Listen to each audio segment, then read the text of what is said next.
Mexican authors. So first up, we have Hernan Cortez. Although he was a conquistador, he was also an author. He recorded some of the things that he saw when he first made it to Latin America. He was from noble lineage and he had studied in Latin at the University of Salaman. And of course, we know he was a conquistador. So, one of the things that Cortez wrote was Hernan Cortez's Cartas de Relaciones. So, Cortez sent letters from Mexico back to Spain, and it describes the events that resulted in the, of course, conquest of Mexico. It first describes his arrival in the Aztec city Tenochtitlan, and it reads as such one of the letters: This country, most potent princes, where we now are in the name of your majesties, has 50 leagues of coast on one side, and the other side of this town, the seacoast being low with many sand hills, some of which are 2 leagues or more in length. The country beyond these sand hills is level, with many fertile plains, in which are such beautiful river banks that in all Spain there can be found no better. These are as grateful to the sight as they are productive in everything sown in them, and very orderly and well kept, with walks and facilities for grazing all kinds of animals. There are every kind of game in this country, and animals and birds, such as familiar to us deer, fallow deer, wolves, foxes, quails, doves, and pigeons, and 2 or 3 kinds of hares and rabbits, so that there are no difference between this country and Spain as regard to birds and animals. There are lions and tigers. Now, here's a side note. It is hard to determine what the Spaniards are calling lions and tigers since neither is native to Mexico. But what they may have seen are mountain lions or wild cats that would be in the area that are native to the Americas. And he describes them as lions and tigers. Some of the punctuation here is a little off because it is written in, you know, uh, Latin. The clothing which they wear is like long veils, very curiously worked. The men wear breechcloth about their bodies and large mantles, very thin and painted in the style of Moorish draperies.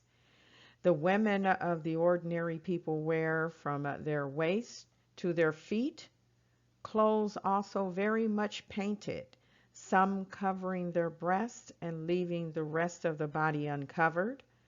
The superior women, however, wear very thin shirts of cotton, worked and made in the style of rochets. Their food is maize and grain, as in their other islands, and potuyaca, as they eat it in the island of Cuba. And they eat it broiled, since they do not make bread of it. They have their fishing and hunting, and they roast many chickens like those of the Firma, which are as large as peacocks. These exceptionally large chickens are probably turkeys. This is a side note. There are some large towns well laid out, the houses being of stone and mortar when they have it. So this is a very detailed description of some of the clothing that the indigenous wore, some of the food that they ate with the boiled mace that sounds very similar to maybe uh, what we would consider polenta or grits. And the description of how their city planning is laid out, which is very organized, and some of the housing being made of stone and mortar.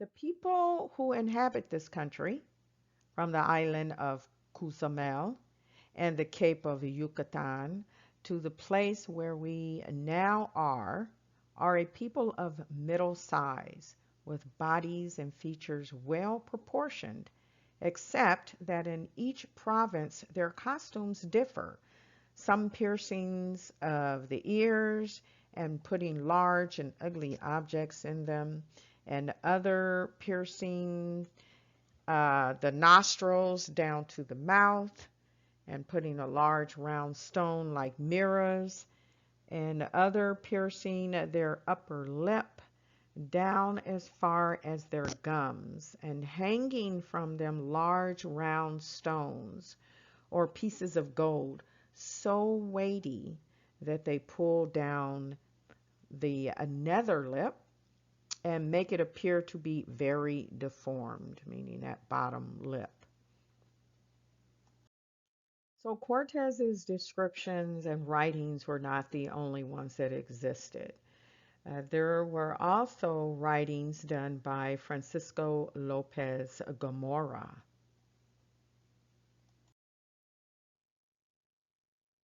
And he wrote the general history of the Indies, because remember, they actually thought that they were uh, in India, and that's why the people were called Indians.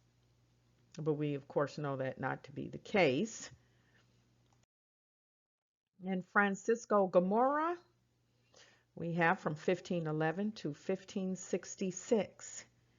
He was a Spanish historian, and he wrote about the Spanish conquest of the Aztec Empire. He lived in Seville, Spain, but he never actually went to the New World, though he wrote descriptions of the New World, but never actually went as Cortez did.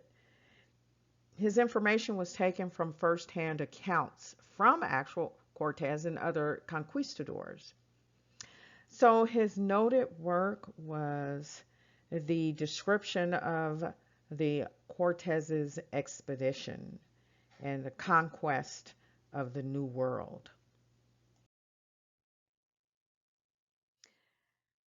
We also have Bernal Diaz del Castillo. He was a military adventurer, a conquistador, a colonist settler. He served in 3 Mexican expeditions, and he began his work in 1551, and he wrote until 1568. Now, Bernal's account of the conquistadors contradicted that of Gomora. So we have Cortez giving his description and account, and we also have Gomora, who gives his version of the account, which is based on what Cortez has told him and other conquistadors. But then we also have Bernal. So Bernal Diaz wrote the true history of the conquest of New Spain. So somewhere in the middle here lies the truth. We have Cortez, we have Gomara, and then we have Bernal.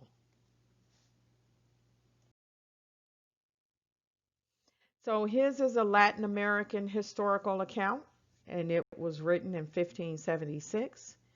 It was written in first person narrative, and it wrote of the fall of the Emperor Moctezuma II and subsequent defeats of the Aztec Empire.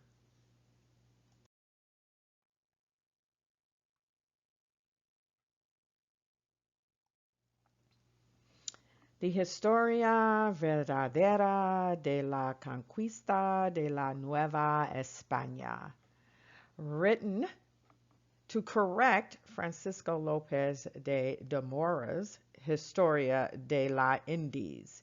So this, written by Bernal, was to correct that which Gomara wrote.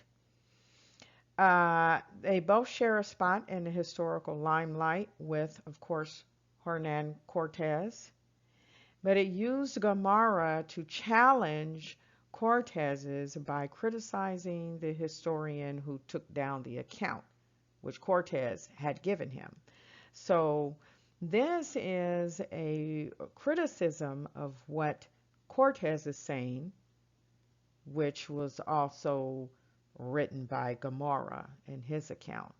So this is actually kind of um, criticizing both Cortez and Gomara. So Bernal's criticism, its principal task was to refute the information or impression given by Gomara. And based on the information given to Gomara by Cortez, this is the spin that Gomara put on it, which was that conquistadors killed great numbers of Indians, destroyed many cities and temples, and sensationalism to appeal to readership. So Gomara is saying that this sensationalism to appeal to the reader about these great feats that took place in Latin America. The reality was is that many cities were destroyed, so were the temples, and of course we know replaced with the Catholic Church. And conquistadors killed Indians in great numbers. Bernal's assertion was that conquistadors were not as destructive as Gomara claims. He defends the Spanish cause at Cholula because they were traitors and friends of Moctezuma. Bernal recreates the events at Cholula in great detail. Cortez warned the Cholulan enemies before attacking them. So that, of course, he's saying makes it okay what he did. He did at least let them know what was getting ready to happen before it happened, which makes it all right. But Gomara, of course, is saying that that's not true. So all the book narrative elements added up to one thing, that war could be justified and that the Spaniards were sacrificial victims. Next we have Sor Juana Inez de la Cruz, and you notice that she is a nun, and she's sitting in what looks like a library, which is something unusual for women who were not usually educated. She was a 17th century nun. She was a self-taught scholar and an acclaimed writer of the Latin American period. She wrote plays and poetry. She was also an advocate of women's rights. And she was born in 1651 in Tepetlixtla, Mexico. So she wrote the Carta de Monterrey. That was what she was most famous for. And it was a spiritual defense written around 1681. And what she wrote was, "What envy am I not white? What evil intention do I not object to? What action do I do without fear? What word do I say without fear? Women feel that they exceed them, men that seem to equal them. Some do not want that he knew so much. Others say he had to know more. For so much applause, the old women did not want others to know more.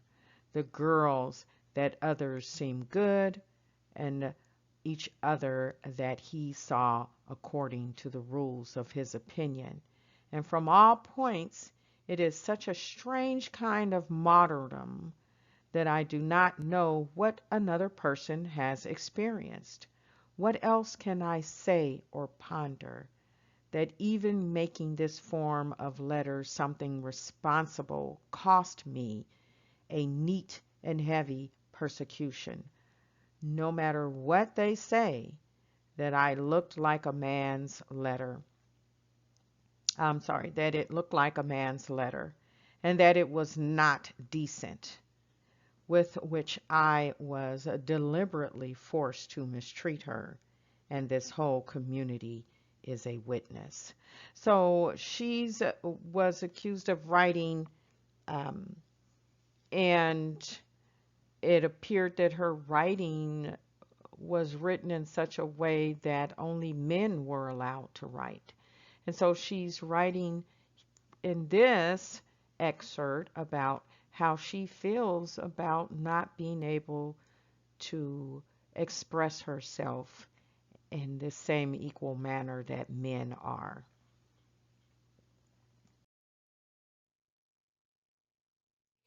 My studies have not been in harm or harm to anyone, mostly having been so highly private that I have not even availed myself of the direction of a teacher. But to dry I have been with me and my work. I do not ignore that publicly attend the schools not decent to the honesty of a woman, because of the occasional familiarity with men, and that this would be the reason to publish public studies, and not to dispute the place indicated for them.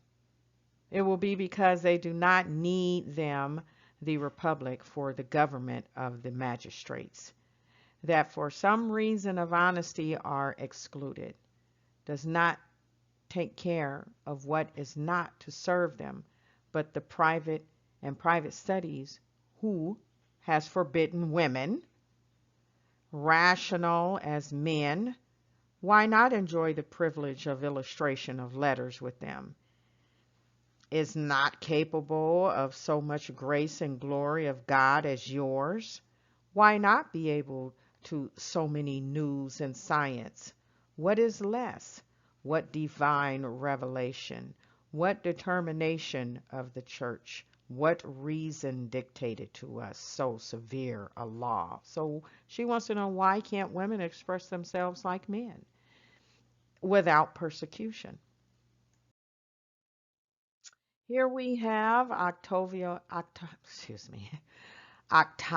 Paz, who we will take a look at in another lecture. And he's also a famous writer, a Mexican writer.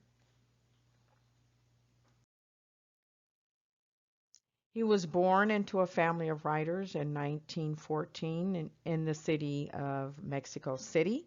He was a poet and essayist.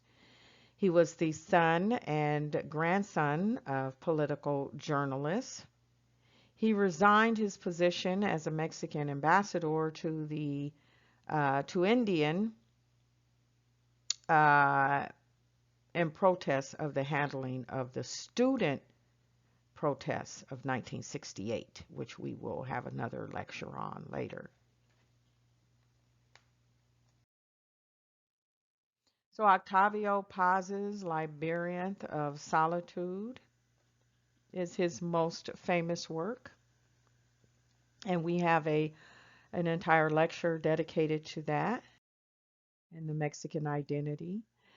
It is a book-length essay, and it discusses the massacre of hundreds of Mexican students in 1968 is one of the essays, And it also gives concern to the theme of Mexican identity. The theme of the book is the existential argument, which is existentialism in the broader sense is a 20th century philosophy that is centered upon the analysis of existence and of the way humans find themselves existing in the world. The notion is that humans exist first, and then each individual spends a lifetime changing their essence or nature. And the one of the founders of that philosophical movement was Sartre out of Paris, and it sprung up. It's a movement that sprung up after the Second World War, where people questioned, why are we here? And they wanted to know, why did God allow some of the things to take place with the massacre of so many Jewish people in concentration camps? Europe was war torn. I mean, in the United States, we didn't see much of any fighting on our soil except in Hawaii, at Pearl Harbor. So it's concerned with, how do you see yourself existing in the world? How do you allow yourself to participate in the world? Do you give yourself permission to participate in the world as you would like?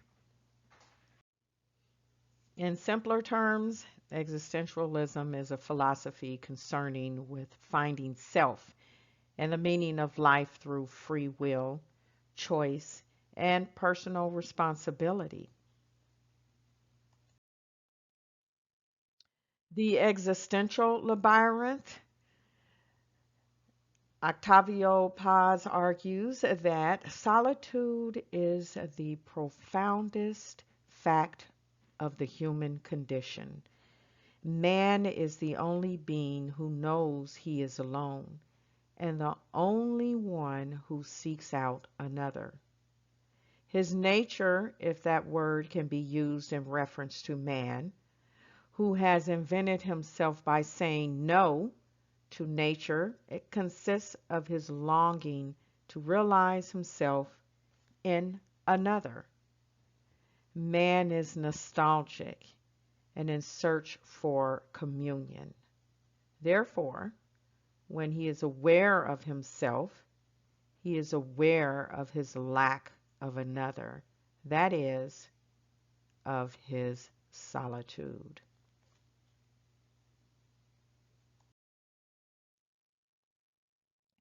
Carlos Fuentes. Seems to be a popular theme with these books in the background, huh? He was born in 1928 in Panama City and died in Mexico City. He was a Mexican novelist, also a short story writer, playwright, and critic. He was the son of a diplomat, so he traveled extensively throughout his life. He learned English at the age of 4, studied law at the University of Mexico, and he rebelled against his family's middle class status. And he is most known for The Good Conscience. So Fuentes wrote a lot about Marxist theory in his work.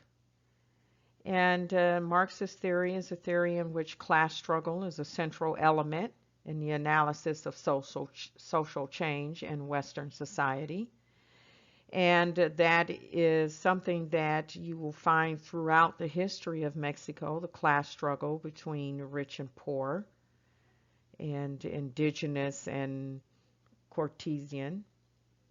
Marxism is the antithesis of capitalism, which is defined in Encartes as an economic system based on the private ownership of the means of production and distribution of goods, which we touched on briefly when we talked a little bit about neoliberalism, which we will have another lecture on.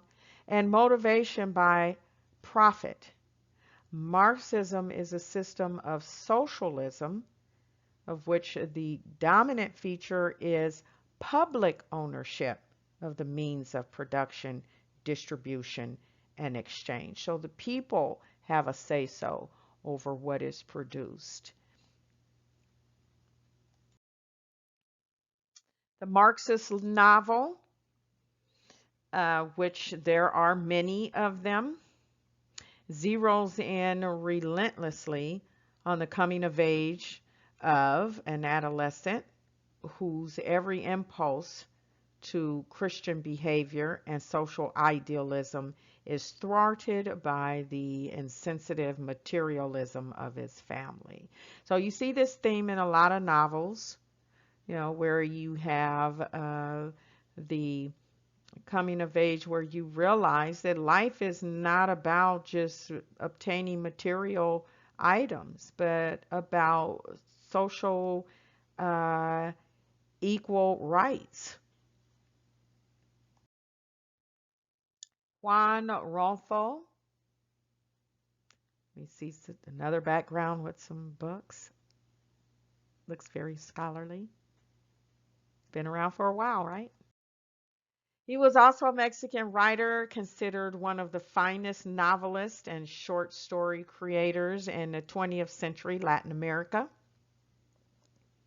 He was born in 1918 in Sayula, Mexico.